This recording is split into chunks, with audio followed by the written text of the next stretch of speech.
Hello, everyone. Welcome again to Elevating Your Life. Thank you for joining me today. I am thrilled to share with you a fantastic gentleman, which I had the honor to interview years back. He is just fantastic, and he's written his second book. It's called No One Plane. We have with us today Martin Wells. And he has worked as a psychotherapist in the NHS in the west of England for over 30 years. He also teaches mindfulness to patients and staff. 10 years ago, his own experience of letting go after attending a talk by a French psychiatrist and non-dual mystic radically changed the way in which he now works. The experience prompted a profound shift in perspective, allowing Martin to understand non-duality as being at the heart of mindfulness and psychotherapy. I love it. I love it. Welcome, Martin. Thank you. So happy to have you here. So tell, for the audience that is just learning about you, tell us a little more of your background and kind of what prompted you to write this fun book, No One Plane. Yes, thank you. Might be best to start that way around in a sense.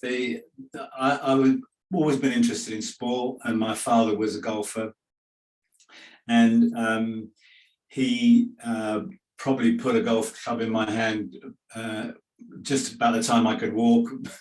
But so he was very keen for me to play, and I loved golf and played a lot of soccer as well, football, and started writing the book in my 20s and 30s, so a long time ago when I started it. And at that time, I had an interest, and I didn't really know why, but I had an interest in Indian philosophy, Indian mysticism, meditation, and I just was drawn to it, really. So the two came together in my 20s and 30s, and I didn't finish the book at that stage. In fact, I don't think I could have finished it until I met Jean-Marc, that you mentioned in the introduction, until I really, I think, understood the nature of a non-dual perspective. And then in lockdown 2 years ago, was able to finish the book, the last few chapters, really bringing that perspective into the book. Yes, yes. And it's such a fantastic way that you bring, all the information and the perspectives out during the book. Well, let me ask you right off, what is non-duality, and what does it have to do with mindfulness? Tell us about that. Thank you. Yeah. Well, it's always an interesting question, that, because we're calling something a not, so a non-dual. Why do we call something a not something? And that's really because the essence of mindfulness is oneness, that everything is one, everything's connected. But because we are part of that one, then we can't really observe oneness because we're part of it. But what we can observe is not two. We can observe the separation. We can observe the fact that we see things in terms of objects and me and other, etc.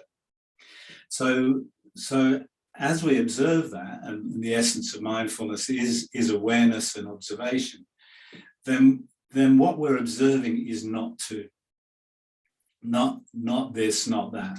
And it's an example I like is that the sculptor was asked, how did he sculpt the horse? And he said, well, I just took away the bits that weren't horse.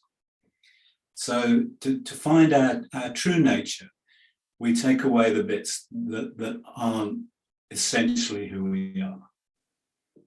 And as you said, I teach mindfulness in our health service.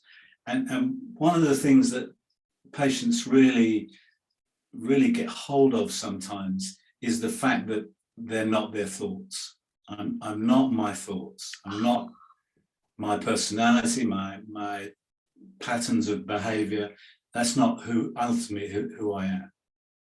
Yes, yes. Oh, and that is, oh my gosh, that's a powerful point. Yeah. That just makes me think of, like, if I say to myself, well, I'm this and that, but really I'm not. My thoughts it's almost like you can almost label yourself with something that you're really not. Yes.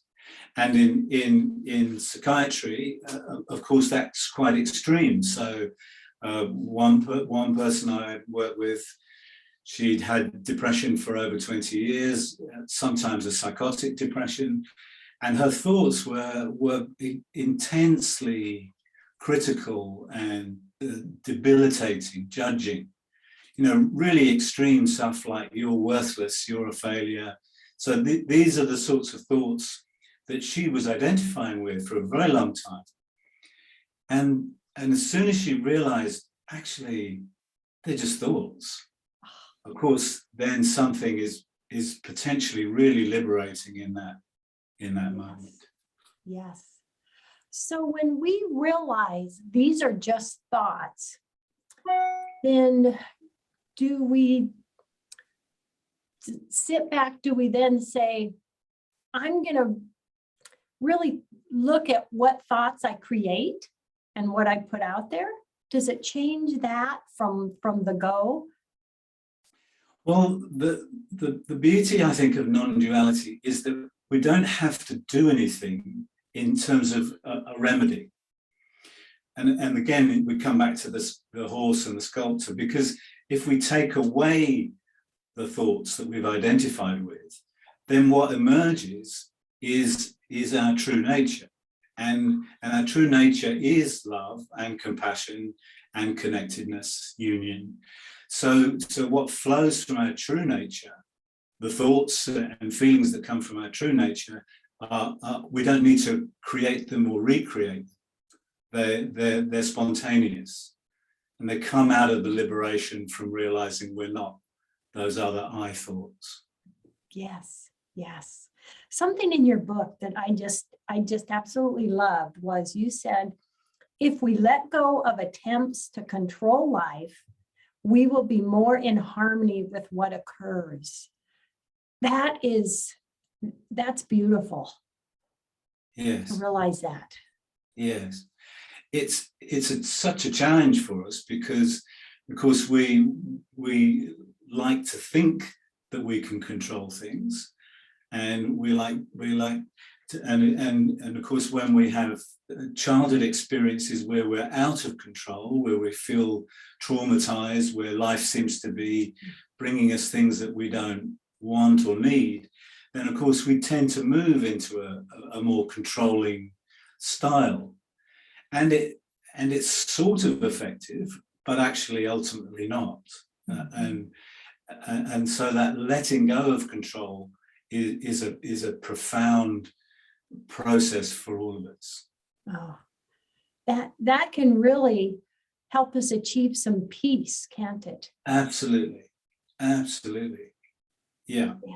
Because of course, while we're trying to control things, we are caught in a process of effort and trying and tension, which is not just in the mind but in the body, and so it creates both mental and physical tensions and problems in the sense of mental health problems and physical health problems. So the absence of control then is trust. So we learn to trust in life.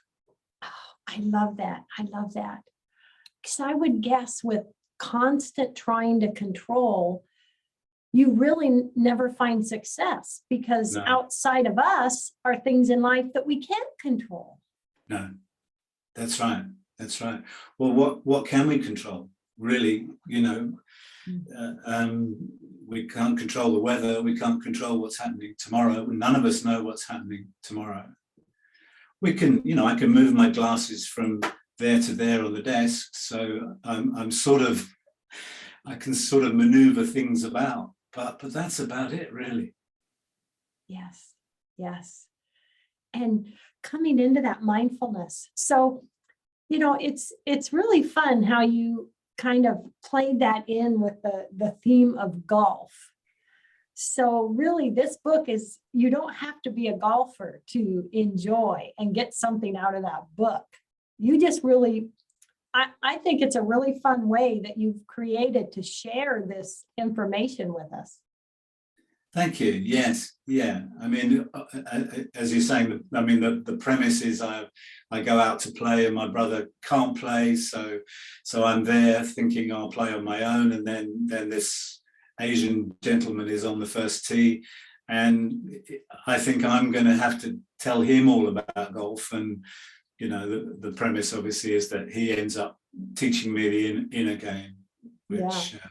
It really is fun, and the responses from him to you, and I just have to say you really did well. This is really fun.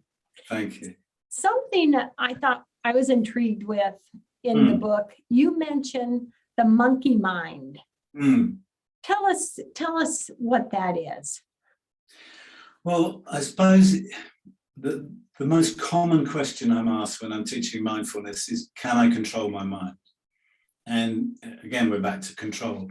And the answer is no.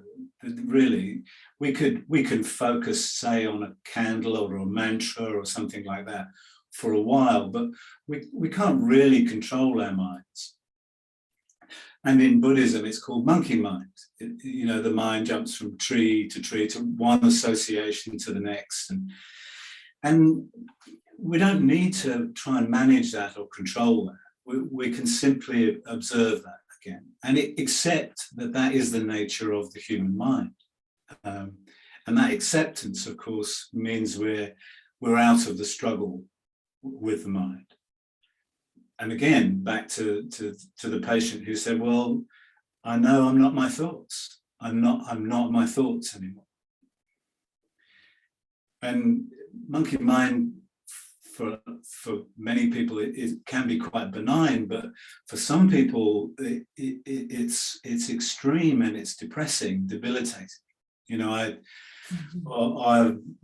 My daughter doesn't speak to me anymore, therefore I'm a bad person, and therefore I should harm myself or kill myself or something. So that leaping from one thing to another is a really difficult inner process for some people. Well, for many of us, but on the extreme end, of course, I've been in psychiatry for a long time. The extreme end of that is serious stuff for people. And yeah, I guess the golf book hopefully introduces all sorts of people to those ideas, because on the golf course, it's really clear how the mind affects the process, in a sense. Yes, yes. Because would you say that sports really is a great way to kind of look and expand our thinking and realize how we are so set on control? Yes. And, yes, letting that monkey mind control us. Yes, it's a wonderful place for that. I mean, a friend of mine who's a professional says, take golf seriously, but don't take yourself seriously. But we could take golf seriously in the sense of it's a mirror to the inner world, to that self-inquiry. So like, what are the inner pressures that we take to us, to the sports field, or to a performance as a musician or an actor or a writer or a teacher. The title, which came from my wife, is it's a radical notion that there's no one there, and if we take the person out and the striving out, then there's just play. But there's also just psychotherapy, or there's just teaching, or there's just parenting, or so we can take the person out of the activity and then it becomes a more natural process. Oh, wow. Wow, I love that. So would you have something you would recommend, just, someone listening to this thinking, oh, I want to slow down my monkey mind. I want to get more into that mindfulness. What would you say would be a great, like, step one, or something I may practice or let go of every day? Yes. Well, the simple practice of mindfulness, if we boil it down, I mean, obviously there are practices that that people teach, but the simplicity of it is we're noticing and accepting. So those two things are what we're doing. And in Zen, it's just called sitting. So really, we're just sitting with what arises. And yes, we might say we're noticing that, and that we're accepting whatever comes.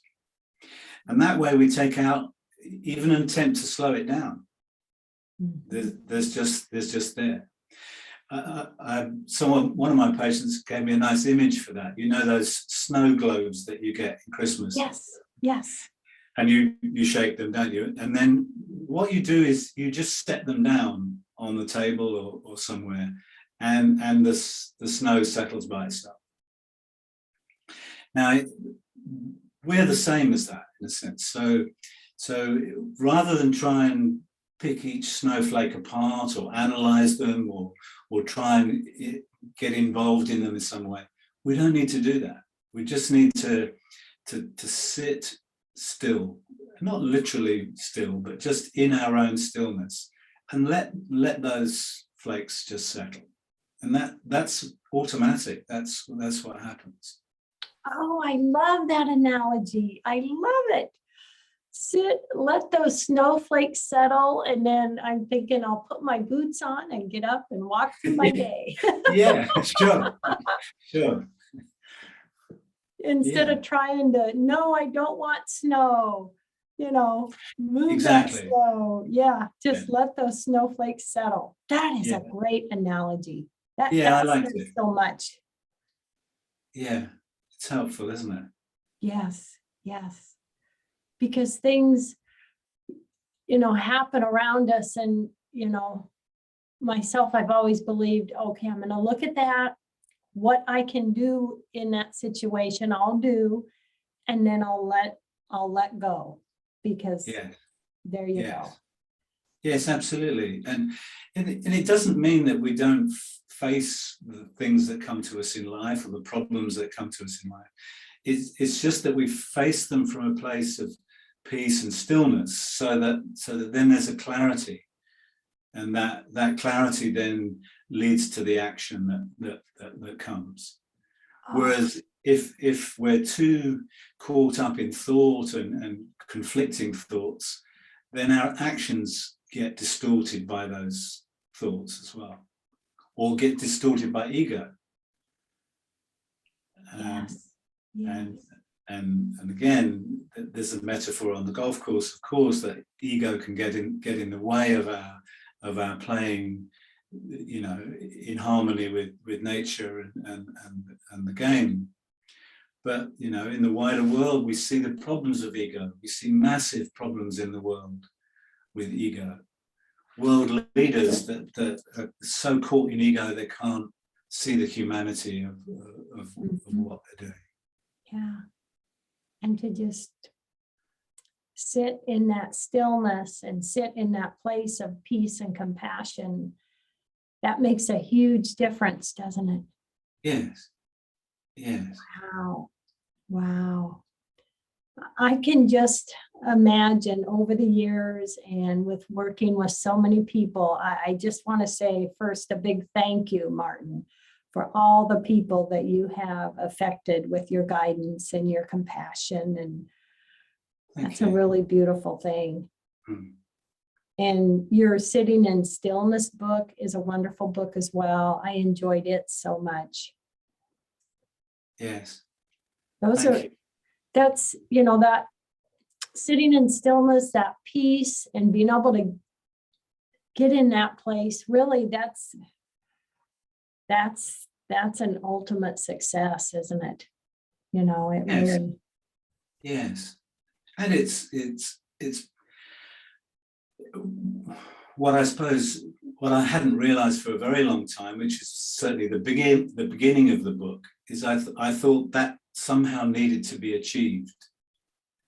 But meeting Jean-Marc,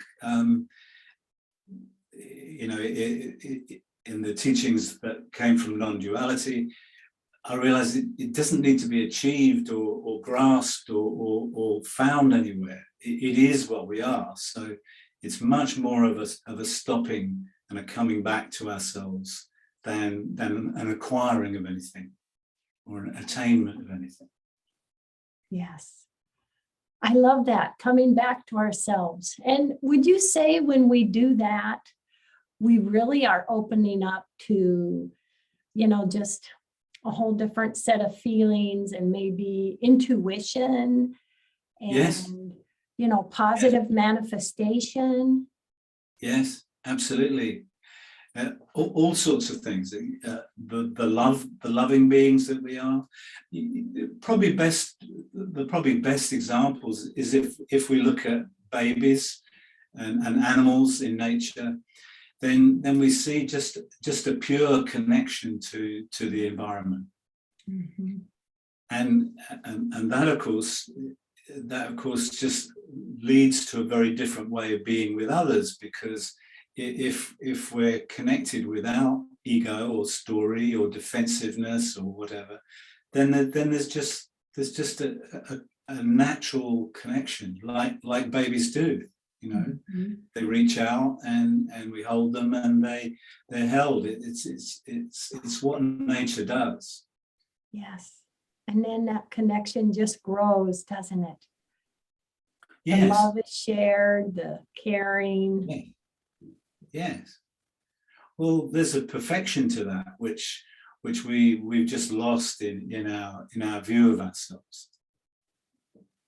Yeah. We particularly in the West, we rarely think of ourselves as loving beings, as connected. Yeah. You know, highly individualistic cultures, competitive cultures, where, you know, community has lost some of its power, or we've forgotten it. We've forgotten the importance of that. Yes. Yes. Because there is power and so much can be gained. Yes. Yeah. And not an individual power, but a universal power that is in each of our hearts. It's just there. Yeah. And, you know, that's wonderful. It you know, it helps remind us as well how we are all connected. We are. Yes. Yes. And so loving ourselves is loving others. Yes. Yes. Yes. These are fundamental truths, aren't they? And in all religions, but you know, that's classic Christianity, isn't it? Love thy neighbor as thyself. That's what he's talking about. Yes. Yes. Oh, this is just such a great theme with you know, putting this with sports. Do you have any other projects you're working on, Martin? Do you see another book after this, or where are you thinking in the future now? Well, it's a good question. Weirdly, there's a poetry book that's coming out in November. So, and I have to say, I'm not a poet, and I love poetry, but I've never written poetry.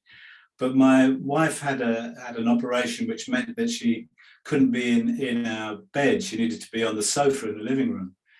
And for some reason, every night for about 40 nights, something like that, a poem came in the middle of the night, sort of 4 or 5 in the morning.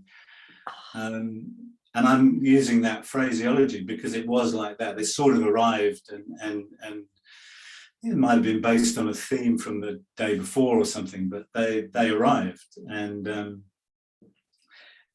yeah, now they're a book. I love it. I love it. Oh, I look forward to that. Oh my goodness. And isn't that so great when we're writing a book or working on something? I'm working on a book right now about angels. I so love the angels, but thoughts just come to you. Yeah, oh, sure. I want to talk about this, and you make notes, and Sure. isn't that a beautiful thing? Yeah, and that's again, in a sense, we might say no one writing. So okay, no one playing golf, but no one writing, because it's not someone putting the effort in to write. It's someone opening to a process, like a reed instrument where the music comes through. Oh, I love that. And it's so fantastic. We all have that. Yes, we all it's do. So fun. Well, Martin, with a few minutes left, what last words do you want to share with everybody today? Thank you. Yeah, as we started, it's impossible not at the moment to feel the awfulness of what's going on in the Ukraine and in that part of Europe. And I would say, look, one of the things that we can get from a practice of mindfulness and non-duality in that simple practice is to be at peace ourselves. And Gandhi once said, if you want change in the world, be that change. So I'd say the most we can do as we watch powerless on our TV screens is live that peace in your own life, in your own mind and heart, but also with others and in your community.